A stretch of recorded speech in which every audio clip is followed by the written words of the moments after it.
El tema 9 para la estimación es síndrome nefrítico. Aquí empezamos con la definición.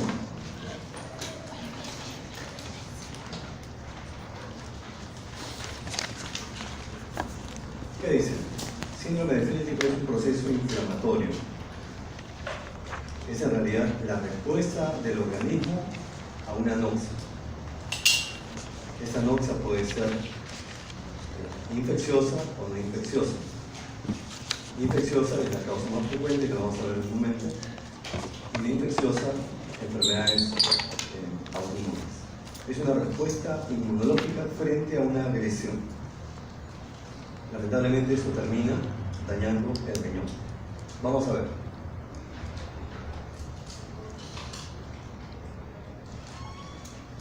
De los criterios de síndrome nefrítico, el más importante, seguramente han escuchado, es hematuria.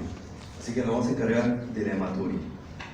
Primero les digo lo que se suele encontrar en los textos y luego cómo hacer el enfoque de hematuria, explicando lo que es medicina en base a problemas.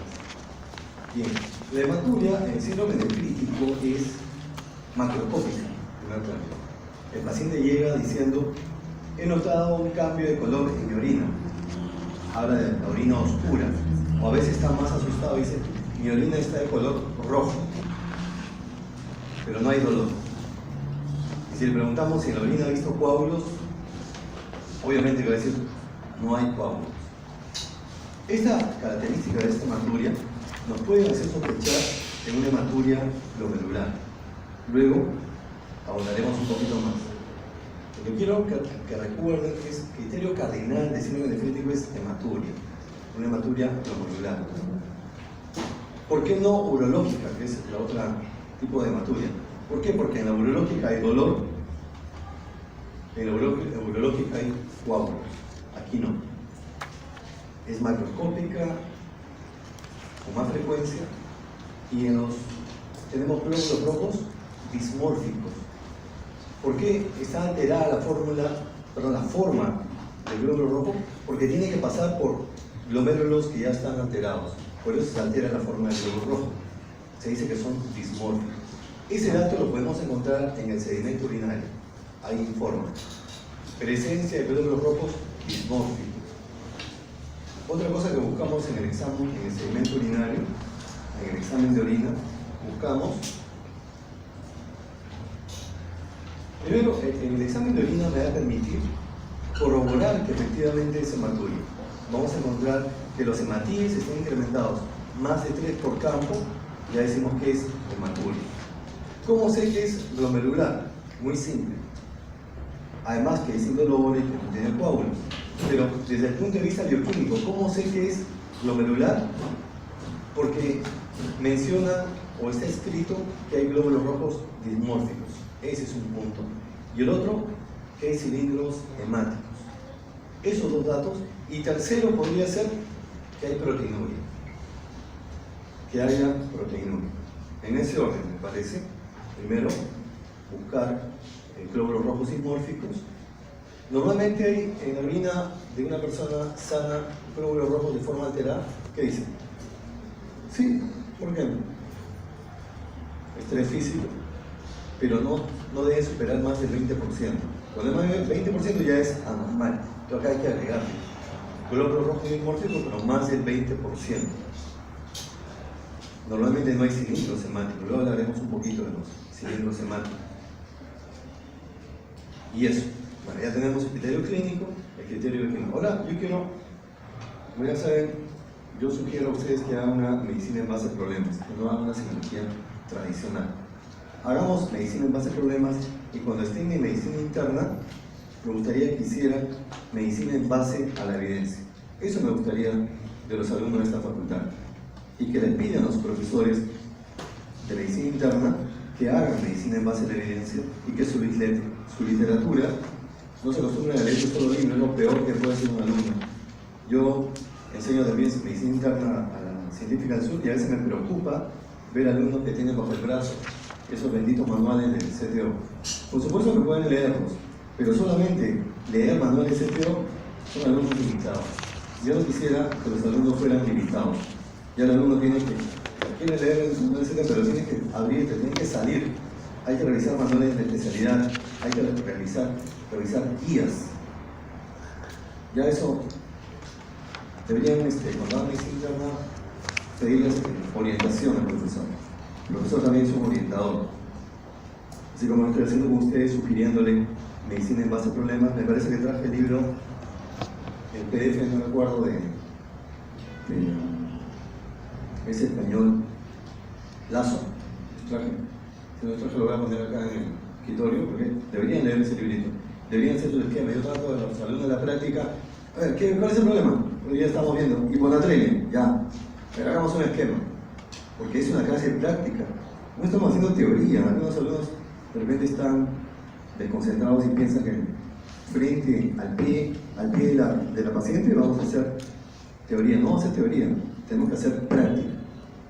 Y tenemos que hacer enfoque diagnóstico. Hiponatremia, pues vimos otro problema a su Hay que hacer un enfoque de si es aguda, si es crónica. Yo les sugiero eso, hagan sus esquemas. Y si quieren saber cómo guiarse, bueno, leamos el libro de Lazo. En inglés ya hay otros autores, pero el Lazo, para empezar, me parece que está bien. Y si ustedes leen el Lazo, ustedes hacen una buena semiología. En base a problemas, medicina interna va a ser pues un paseo. Y los profesores van a quedar admirados, van a decir, ¿dónde han aprendido a hacer orientación diagnóstica? Ya les he comentado, el punto flaco, el punto más débil de los internos de medicina y de los residentes, ¿qué es? Es que no saben hacer diagnóstico. ¿Por qué no saben hacer diagnóstico? Porque no saben plantear problemas. Todos piensan que es síndrome. Ni saben delimitar problemas, ni saben delimitar síndromes. Yo creo que mi función aquí es enseñarles a ustedes, enseñarles a identificar problemas, a delimitarlos, y eso los alumnos se dan cuenta. Cómo, sabiendo identificar, son varios problemas. Yo identifico el principal, lo delimito, y al delimitarlo, como la orientación diagnóstica cada vez solita. Este es el diagnóstico clínico que a mí me parece. Y luego el diagnóstico diferencial, que también sugiero a los alumnos saber utilizar esas benditas siglas de D/C, el famoso descartar. Me gustaría que sepan utilizar, que no lleguen a medicina interna, que lleguen internado y presentado pretendiendo descartar esto. Ni siquiera ponen el problema, ni siquiera ponen el síndrome, descartar. Y eso hacemos también los asistentes. Preocupante, ¿no? Y asistentes buenos. ¿Cómo serían, si utilizaran mejor? Serían mejores para ellos. Yo quisiera que desde ahora aprendan. Ese famoso descartar es para el diagnóstico diferencial. Por ejemplo, acá, hematuria. Yo planteo síndrome nefrítico. Mi primera posibilidad que sea primaria. Pero yo tengo que descartar una causa secundaria, supongamos LES. Ese es el orden. Mi diagnóstico clínico lo confirmo. Pongo A, eso lo inventó un interno en un hospital, A/C, a confirmar. Mi diagnóstico clínico lo confirmo. Y mi diagnóstico diferencial lo descarto. Quiero que aprendan eso. Y si transmitan a sus compañeros cómo se debe utilizar, es lamentable que todo se pretenda descartar. Un diagnóstico no se descarta, un diagnóstico se confirma. Bueno, vamos acá. El paciente va al consultorio generalmente, ¿por qué? Porque nota cambios en el color de su orina. La orina la nota oscura o simplemente le dice que está de color rojo y está asustadísimo. Cualquiera empieza a orinar rojo y me asusto, por supuesto. Ahora, mi perspectiva es diferente porque yo soy médico, ustedes son estudiantes de medicina. Es diferente la perspectiva. Y sus familiares tienen la suerte de tenerlos a ustedes como estudiantes de medicina y después como médicos, porque van a ayudarlos y van a orientarlos. Pero yo imagino a alguien que en la casa nadie sepa de medicina, pone el grito al cielo. Pero vamos a ver. Llega porque dice que la orina cambia de color, está en un tono color rojizo. Bien, acá puede ser una hematuria, cierto, pero también podría ser una pseudohematuria, tranquilo, no te estreses, puede ser una pseudohematuria. Vamos a ver cómo delimitamos el problema, si es una falsa hematuria o es hematuria. En principio pueden ver acá, para una hematuria verdadera, tiene un tono especial. Le dicen, ¿y es rojo como lavado de carne? ¿Como agua de lavado de carne? Sí, eso sí es para hematuria. Como esto de acá, el agua de lavado de carne. Eso es una hematuria, ya viendo por el tono nada más, por el color, es hematuria verdadera. Yo les preguntaría a ustedes, Si tiene la orina así roja como agua de lavado de carne, ¿salud? Como lavado de carne, ¿eso le parece más una hematuria de riñones o una hematuria de vejiga? Si tiene así como agua de lavado de carne, que van a ver en el camino. Eso es una hematuria baja, eso es de vejiga. En cambio, ¿cómo sería la hematuria que viene de arriba? Si viene de arriba tiene tiempo para que se vaya catabolizando la hemoglobina, ¿no les parece? Algo así como la melena. En este caso será un rojo oscuro, achocolatado. Ya por el tono están considerando. Y luego una hematuria baja de vejiga, que se conoce como urológica, lo que le decía, hay dolor suprapúbico, hay coágulos en la orina. Si estamos pensando en pseudohematuria, esto para que recuerden, esto sería verdadero. La melena del león, majestuosa, un señor león, una melena pero impresionante. ¿Cuál sería una falsa melena? Una falsa melena sería esto. Ahora, tal vez en estos tiempos, 2017, con tantos cortes y peinados que hay, podríamos encontrar un león así. Esta sería una falsa melena, lo que diríamos un león metrosexual. Entonces, cuando estamos pensando que es una falsa hematuria, primero, ¿qué comió? ¿Qué comiste? Y tenemos que pensar en la páprica o pimentón. Eso, de repente ha comido pimentón, justifica ese color rojo de la orina. O sea, lo primero, ¿qué comiste? O si comió moras, que le gustan las moras. O la remolacha. O ribardo, esta es una planta de hojas de tallo rojizo.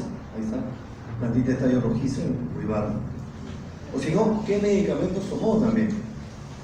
Si no se justifica por alimentos, ¿qué tomó? ¿Qué medicamentos? Y ahí tenemos que recordar, este es un laxante, cáscara sagrada, que tiñe la orina de color rojo. Este es un anticonvulsivante, fenitoína. Fenitoína en ampollas o fenitoína en tabletas. Produce una orina de color rojo. Ese analgésico, ampliamente recomendado por el boticario. ¿Cuál es muchos dicen, ¿quién es el peor enemigo de un médico? Yo lo vengo escuchando desde la época de estudiante. Me llamaba la atención que el profesor dijera, ¿quién es el peor enemigo de un médico? Y el profesor decía, otro médico. Es cierto, es cierto. El peor enemigo de un médico es otro médico. Ya lo van a saber. Ya van a saber. Incluso, ya desde ahora, mismos compañeros que están desarrollando o raspando de compañeros, ya se dan cuenta, efectivamente. Deberíamos evitar eso. Pero yo diría, ¿quién es el peor enemigo de un médico? Es el boticario. Es el que receta. Es un recetador el boticario, eso deberíamos evitar. La fenazopirina es un medicamento muy recetado en las boticas, en las farmacias. Es una analgésico de las vías urinarias. Es casi imposible que un paciente que tenga molestias urinarias llegue a la consulta particular o del Estado sin haber tomado fenazopirina. El color de la orina es un anaranjado rojizo. Bien, la clorpromazina es un antipsicótico también, color rojizo. No nos olvidemos, quiero plantear la posibilidad de pseudohematuria. ¿Qué comió? ¿Qué medicamentos estuvo tomando? Si no hay nada por ahí,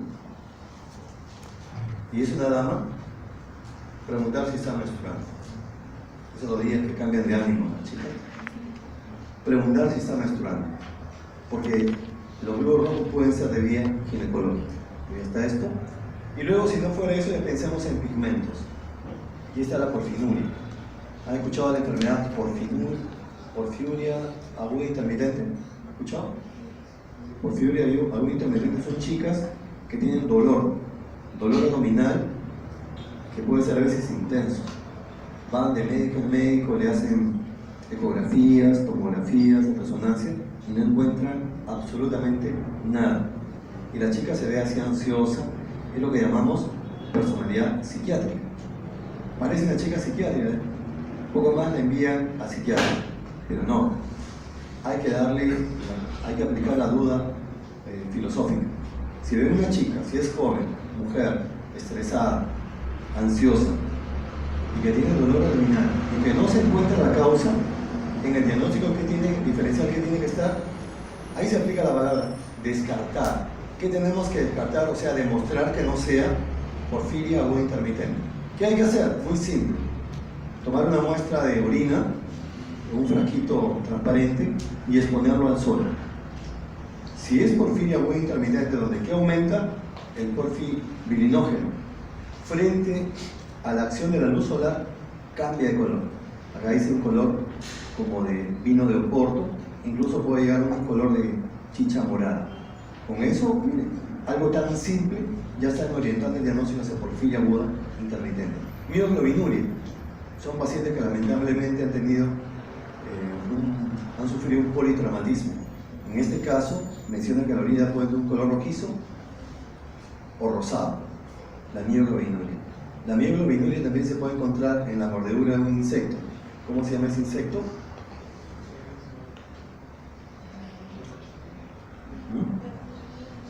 No, pero más que mioglobinuria es en realidad hemoglobinuria. No es lo mismo hematuria que hemoglobinuria. Se podría pensar que sí, pero no es lo mismo. La hemoglobinuria es mordedura de araña, corrección, no mioglobinuria. Mioglobinuria está en ese proceso que se llama rhabdomiólisis, paciente politraumatizado o un deportista que se ha exigido demasiado.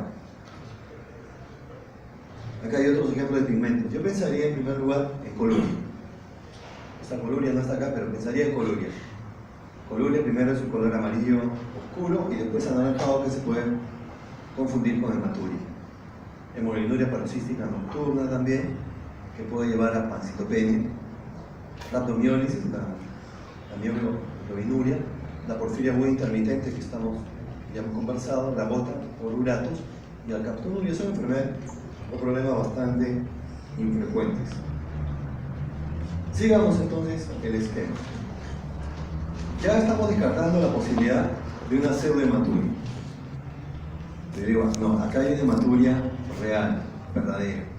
Que tengo que preguntarle si ha sufrido un traumatismo, si se ha caído. Hay pacientes que caen sentados. Si un paciente cae sentado manejando la bicicleta, cae sentado y de pronto va al baño y está orinando rojo. Uy, ¿qué pasó? ¿Qué órgano se lesionó? ¿Qué se lesionó? Puede ser una fractura de pelvis. ¿Qué órgano se puede haber lesionado? La vejiga. O la uretra también, fractura de uretra. Preguntemos por traumatismo. Si no los ha tenido, ¿qué medicamentos se está tomando que sí puede explicar hematuria? Son anticoagulantes, por ejemplo, warfarina. Quimioterápicos. Un paciente que tiene una enfermedad reumatológica o que tiene un cáncer y está tomando quimioterápicos como la ciclofamida. La ciclofamida puede producir lo que se llama cistitis hemorrágica. Un paciente que está recibiendo ciclofamida, hay que chequear la orina. Si ven hematuria, hay que continuar el ciclo.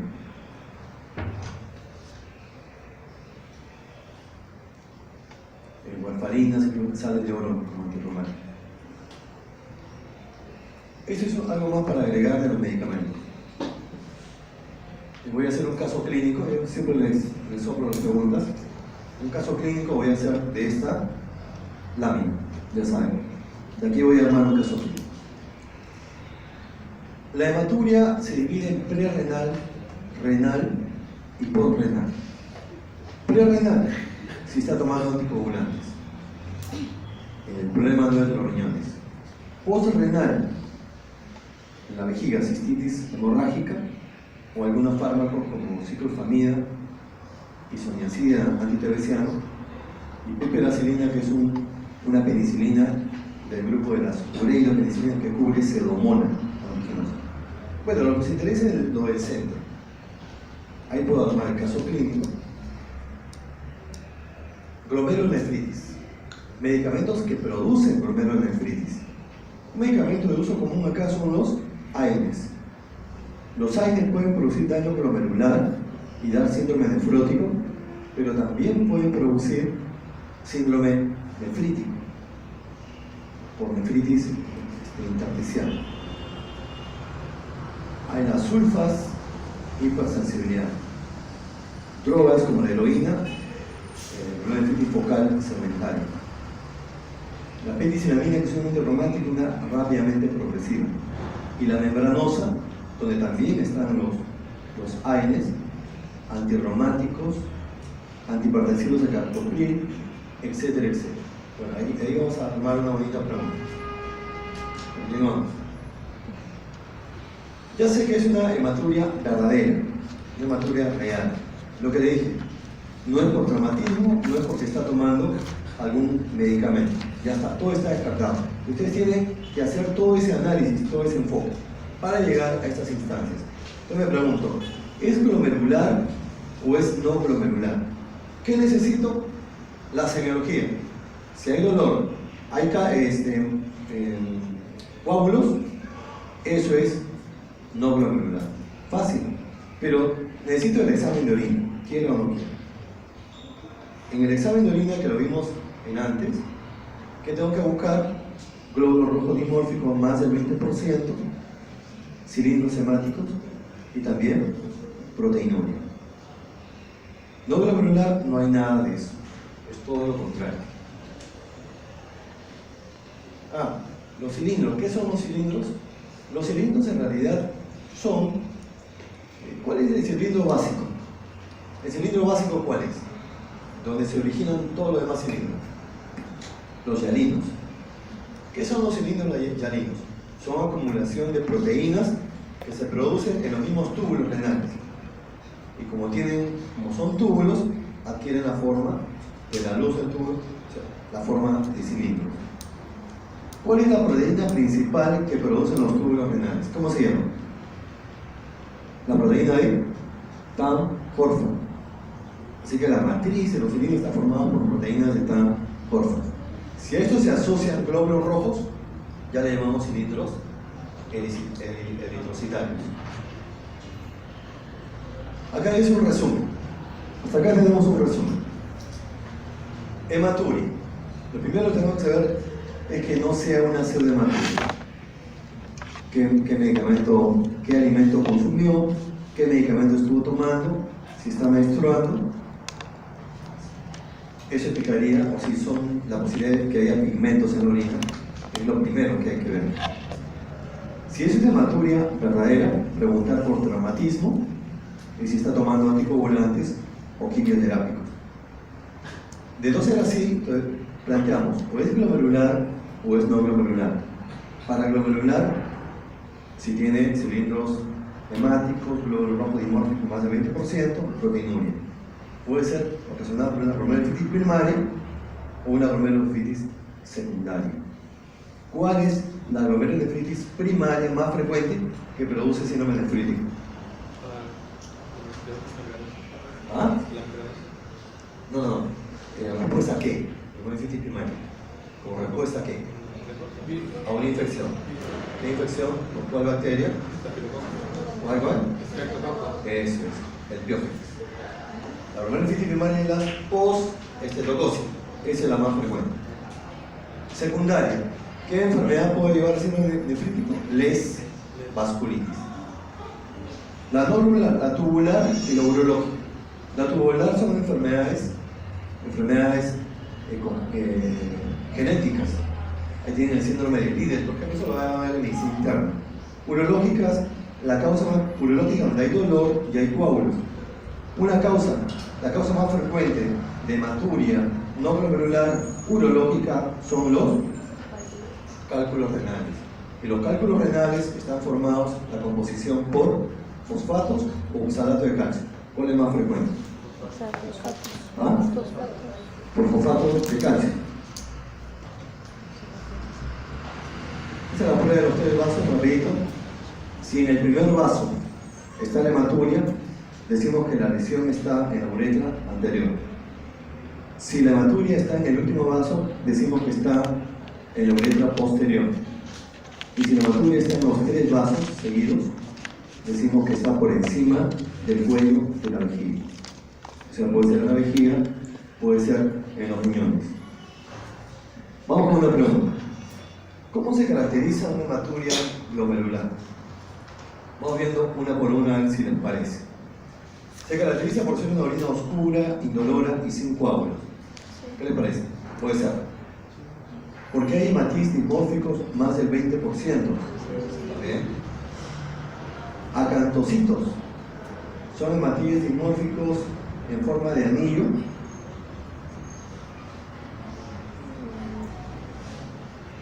Con una o varias vesículas. Acantocitos, digamos que es un tipo de hematíes dimórficos. También está indicado, aparecen en hematuria, en síndrome nefrótico, hematuria glomerular y cilindros celulares. ¿Cómo se caracteriza la hematuria glomerular? Caramba, veo varias respuestas. Orina oscura, indolor y sin coágulo, me parece que sí. Hematíes dimórficos más del 20%, me parece que sí. Acantocitos, me parece que sí. Y cilindros celulares deberían especificar que se trata de cilindros hemáticos. Pero acá se entiende que tengo que buscar una mejor respuesta. ¿Cuál sería una mejor respuesta? ¿Cuál? En la orina me puedo equivocar, ¿no? Eso es subjetivo. Los hematíes dimórficos sí es algo objetivo. Los acantocitos también, más del 5%. Acá lo objetivo que hay dos respuestas, la B y la C. Cuando el paciente viene por hematuria, inmediatamente le pregunto si tiene edema. ¿Y edema principalmente dónde? En la cara. Es edema renal. Edema renal predomina en la cara. El paciente amanece con la cara hinchada. ¿Y qué características tiene el edema renal en este caso? Es lo mismo que hemos visto en la clase de edema. Es un edema bilateral, no inflamatorio, que aumenta en el transcurso del día, que disminuye con reposo en cama. Es decir, es un edema generalizado. Sensibilidad 90%. Es decir, van de la mano la hematuria con el edema. Ahí están los dos puntos. El paciente va por hematuria o el paciente va por edema, si es que no ha notado el cambio de color de la orina. Además, hipertensión arterial, 70-80%. Entonces el orden, cuando ustedes vean enfermedades o síndromes, acostúmbrense a poner porcentajes. Hematurias, ¿a qué porcentaje llegarán? Porque después le sigue edema 90% y después sigue hipertensión 80%. Hematuria, ¿a qué porcentaje llegará? No estaba ahí, ¿no? ¿Qué porcentaje? 95%. La hematuria es lo más frecuente. Y finalmente, ¿cuáles son los síntomas más frecuentes de síndrome nefrítico? Hematuria con edema. Y luego ahí podemos encontrar hipertensión arterial. Estos son los síntomas: cefalea matutina, global, opresiva, zumbido de oídos bilaterales, mareos matutinos, bochornos. Son los síntomas de hipertensión arterial. También puede ser que el paciente llegue a la consulta porque tiene cefalea. No notó el color, cambio de color en la orina. No ha notado que se le hinchaban los párpados. Y llega por síntomas de hipertensión, cefalea, mareo, bochorno, etcétera, etcétera. Y ustedes plantean, le hacen dos mediciones y está por encima del valor normal. Entonces, el diagnóstico es hipertensión arterial. Pero les parece que fuera secundaria. Secundaria se presenta un 5% y el resto es primaria, lo más frecuente. Pero ustedes están sospechando que es secundaria. ¿Por qué? Porque el paciente tiene menos de 30 años. Porque los niveles de presión son muy altos. La presión sistólica está en 200, la diastólica está por encima de 110. Eso no puede ser para una primaria, eso va para la secundaria. Te indican un antihipertensivo, dos antihipertensivos, tres antihipertensivos, no controlan la presión, debo plantear que es secundaria. Y la causa más frecuente de secundaria es renal, 4% renal. Y de renal, parenquimal y renovascular. Parenquimal, una glomerulonefritis primaria o secundaria. Es otra manera, y puede ser que tengan síndrome nefrítico. Es otra manera de llegar al diagnóstico, asumiendo que es una hipertensión secundaria. Y porque tiene edema, ustedes dicen, parece renal, parenquimal. Deben plantear, buscan una glomerulonefritis primaria, una secundaria.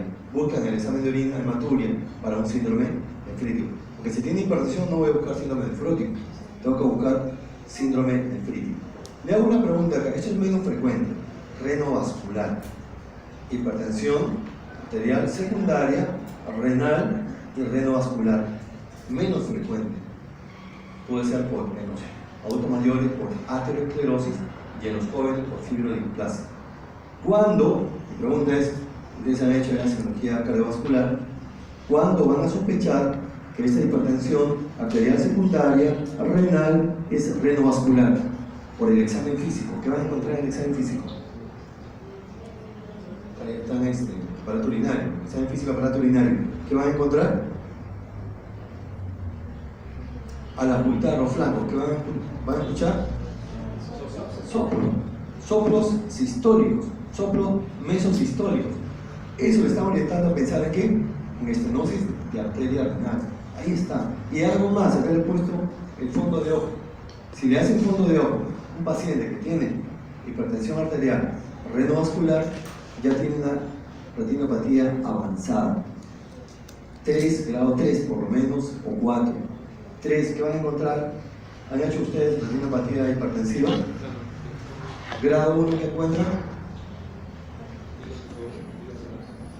No, en grado 1 encuentran adelgazamiento de las arteriolas, ensanchamiento de las vénulas, alteración de la relación arteriola-vénula, ya está.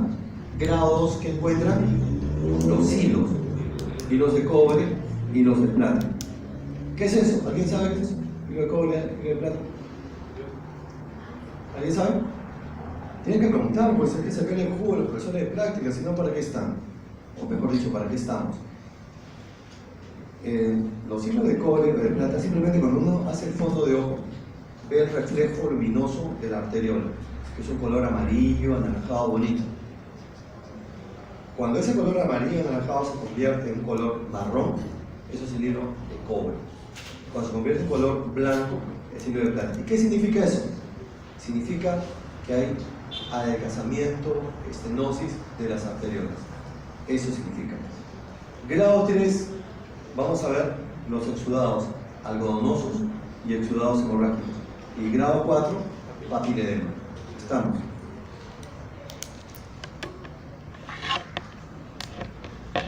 Esto ya lo hemos visto.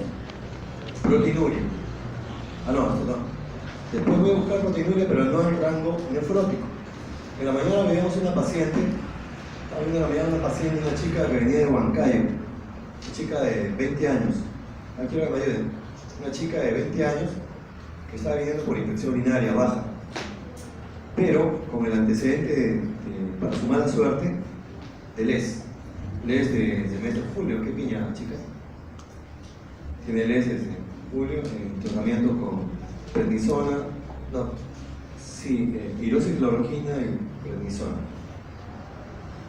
Y ella refería edema, y se evidenciaba un edema con fobia blando, con fobia de 4 cruces, se ve, y el edema llegaba hasta muslo.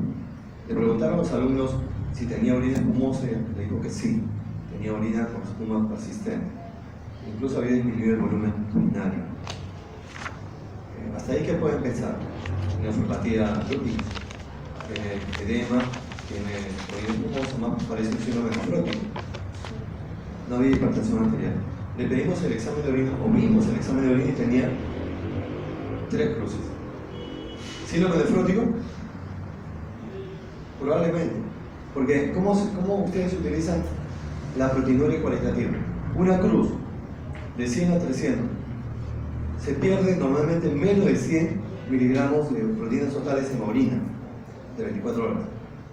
2 cruces de 300 son 1 gramo y 3 cruces más de 1 gramo. Es decir, cuando el examen de orina está a favor para un síndrome nefrótico, cuando yo encuentro 3 cruces, porque está hablando de más de 1 gramo y podría estar más de 3.5 gramos, que es el rango nefrótico.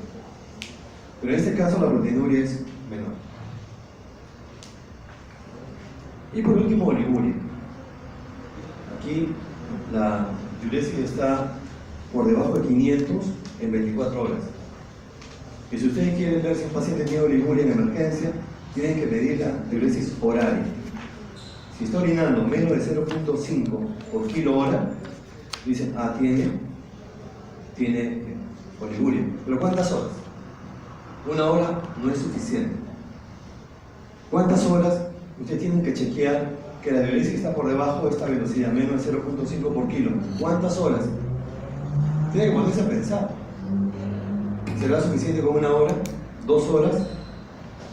Bueno, ¿qué dicen las guías? 6 horas. Para catalogar de oliguria, tiene que estar por debajo de esta velocidad durante 6 horas. Anuria es menos de 100 cc por día.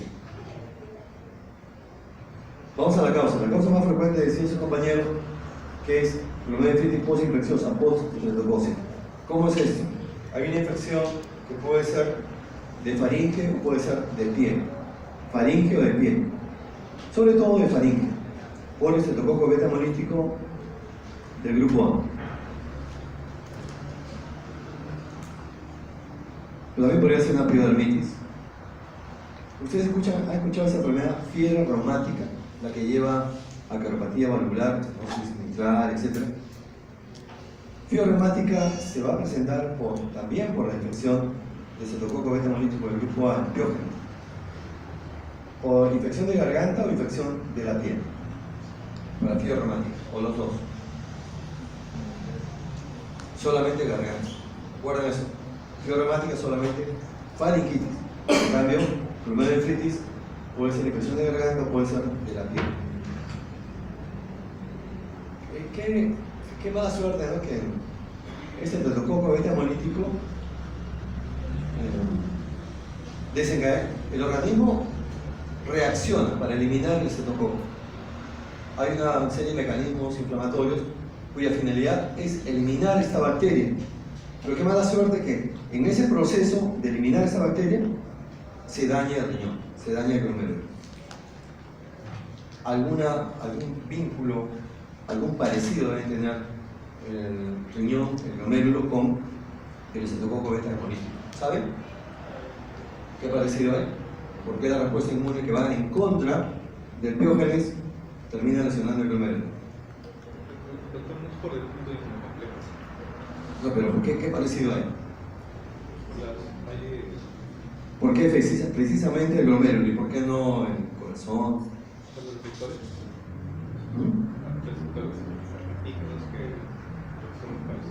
Tienen antígenos parecidos entre el glomérulo y el piógenes. ¿Sí? ¿Qué dicen los compañeros? Se las dejo. Es un tema interesante. Preguntemos, ¿por qué parecido? La pista le está dando su compañero. No es cuestión que ustedes se interesen, conversen con sus profesores. Es un parecido así. ¿Qué actor es más parecido a Christian Meyer? Es algo así como glomérulo y piógenes. El glomérulo sería Christian Meyer y el piógenes sería ¿cachai? Algo así, más o menos parecido. Para que recuerden. Vamos a esta pregunta, voy a ir terminando. Este caso clínico. Es un niño de 7 años, estamos en pediatría. Un niño de 7 años que presenta, miren, hace unos días edema. Edema en miembros inferiores. Edema en miembros inferiores en un niño. Podría ser ese edema, podría ser hepático, cardíaco, renal. No me dicen nada para hepático, falta información. Para cardíaco necesitaríamos ortopnia, isla progresiva. Así que yo asumo que puede ser renal. ¿Qué necesito? Asumo que es renal por edema palpebral. Eso es característico del edema renal. ¿Qué podría ser un síndrome nefrótico? Podría ser un síndrome nefrítico. Siguiente me dice que la orina está en color rojizo, ya es un síndrome nefrítico. ¿Y cuál es la causa más frecuente? Un síndrome nefrítico. Y más aún, un niño de 7 años, glomerulonefritis postinfecciosa. ¿Qué datos necesito? De la infección. Que puede estar en garganta, puede estar en piel. Y ahí está el dato. Hace 2 semanas fue diagnosticado de faringitis aguda. Eso, que 1 o 2 semanas antes ha tenido una infección sin tratamiento. ¿Cuál es el diagnóstico más probable? Es síndrome nefrítico, pero por glomerulonefritis postinfecciosa. Quiero hacer diagnóstico diferencial. Cuando ustedes aborden ese tipo de preguntas, tienen que confirmar. Acostúmbrense. marquen la respuesta. Antes de marcar la respuesta, asegúrense que no hay una mejor respuesta. Vamos a ver. Síndrome nefrótico no, indudablemente. Nefropatía por IgA. ¿Puede causar síndrome nefrítico? Sí, reconoce la segunda enfermedad de Berger. Pero, en este caso, la fiebre y los signos de infección coinciden con el daño renal. No es antes, sino es concomitantemente. Glomerulitis membranosa es una primaria y con más frecuencia produce síndrome nefrótico. El síndrome urémico hemolítico, ¿han escuchado en los niños? ¿Han escuchado? Se va a presentar, va a tener trombocitopenia por infección intestinal, realmente como sin diarrea, por E. coli. El E. coli puede llevar a, lo dicen los pediatras, el SHU, le dicen, síndrome urémico hemolítico, pacientes que tienen azoemia, trombocitopenia, hematuria.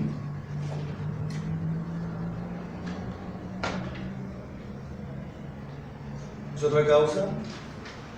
Ya, la segunda pregunta que le voy a hacer es un caso clínico para determinar la causa del síndrome nefrítico. Puede ser el anterior, puede ser este, cualquiera. En este caso, estamos planteando una vasculitis. ¿Por qué? Cuando yo veo un paciente que tiene hematuria y que parece características glomerulares y que tenga que plantear una causa secundaria, antes dijimos, o es LES o es vasculitis, ni hablar. ¿Cuándo sospechan vasculitis? Cuando hay lesiones en la piel. Lesiones como esta. Pueden ser lesiones úlceronecróticas, color negro, o pueden ser estas, petequias elevadas, petequias que se palpan. Realmente las petequias por púrpura trombocitopénica no se palpan, en cambio estas sí se palpan, porque son de vasculitis, predominan en extremidades inferiores. ¿Cómo se llama esto? Púrpura de Henoch-Schönn. Y esa es la enfermedad de Berger, la nefropatía por inmunoglobulina A. En Europa, en Asia es mucho más frecuente en personas de raza negra, se conoce la causa y va a coincidir con la infección respiratoria, viral, etcétera, etcétera. Coincide. Es altamente frecuente en el resto del mundo. Otra causa secundaria es LES. Para pensar en LES, son mujeres jóvenes, en ese caso tienen el edema malar que se presenta hasta un 60%, pero lo más importante es esto, que tengan compromiso articular. Eso es lo más importante para poder plantear LES. Compromiso articular. Y un paciente que tiene síndrome nefrítico, con compromiso articular y complicaciones dermatológicas, lo más probable que sea LES. También puede estar asociado a sepsis, pacientes en cuidados críticos, o otra causa menos frecuente es la primaria, la mesanquio capilar o la proliferativa mesanquial. Listo, para terminar, en el plan de trabajo, ahora es un poquito de la fisiopatología. ¿Cuáles son los criterios de síndrome nefrítico? La hematuria. ¿Por qué hematuria? Porque hay daño capilar. ¿Por qué los glóbulos rojos son dimórficos? Porque los glomérulos están alterados en su forma. Proteinuria, porque hay daño glomerular. Hay pérdida de la carga aniónica y aumento del diámetro de los poros de la membrana basal. Después, hipertensión, edema, oliguria. ¿Por qué? Casi tienen la misma explicación. El edema, la hipertensión y la oliguria. ¿Por qué? Porque hay una absorción tubular de agua y sodio. Esto va a explicar el edema, esto va a explicar incremento de la presión hidrostática, aumento de la presión arterial y disminución de volumen urinario. Hay aumento de la celularidad, contracción del mesanquio y filtrado glomerular. Disminuiría en grandes rasgos la fisiopatología. Como es una enfermedad autoinmune, una enfermedad mediada por inmunocomplejos, hay una hipersensibilidad de tipo 3.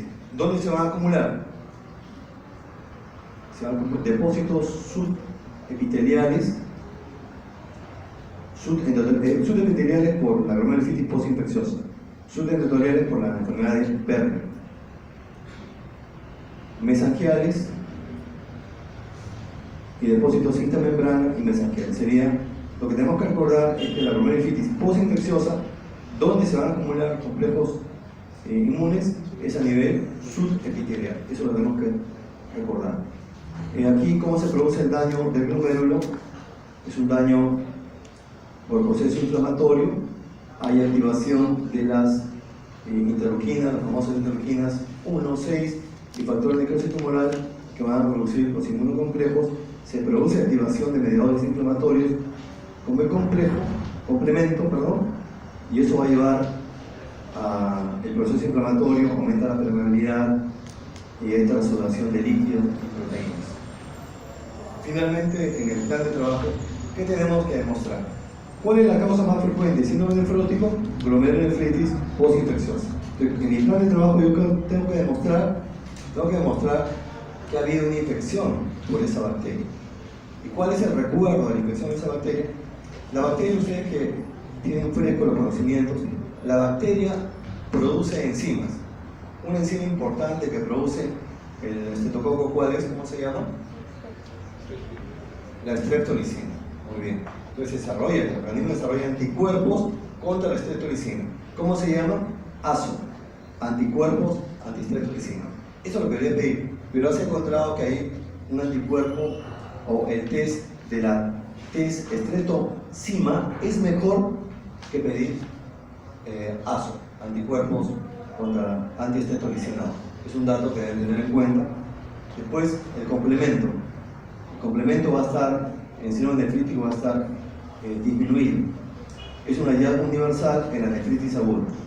El complemento puede ser el C3, el C4, recién se va a normalizar luego de 2 meses. Eso ya estamos viendo en el curso. Complejos inmunes, crioglobulinas, puedo detectarlas un 60%. Factor reumatoideo para LES, como un falso positivo para LES, 40%. La hematuria, hemos dicho que es el síntoma cardinal de todo síndrome nefrítico. Si le preguntara al paciente, doctor, ¿hasta cuánto tiempo voy a estar con hematuria, mi orina de color rojo? El médico tiene que saber eso. Tiene que decirle tranquilo. El médico tiene que tranquilizar al paciente. Ustedes se van a dar cuenta cómo la presencia del médico ayuda en el tratamiento, siempre y cuando haya empatía, siempre y cuando nos pongamos en los zapatos del paciente. Basta que vea al médico, el paciente se tranquiliza y activa todos sus mecanismos compensadores. Es increíble. Se habla en el consultorio de efecto de Martín Blanco en el sentido peyorativo. El efecto de Martín Blanco que estresa al paciente, que le aumenta la presión. Es cierto, pero también hay otro efecto positivo de Martín Blanco, sobre todo en la hospitalización, como el paciente se siente reconfortado por un médico que le demuestra empatía.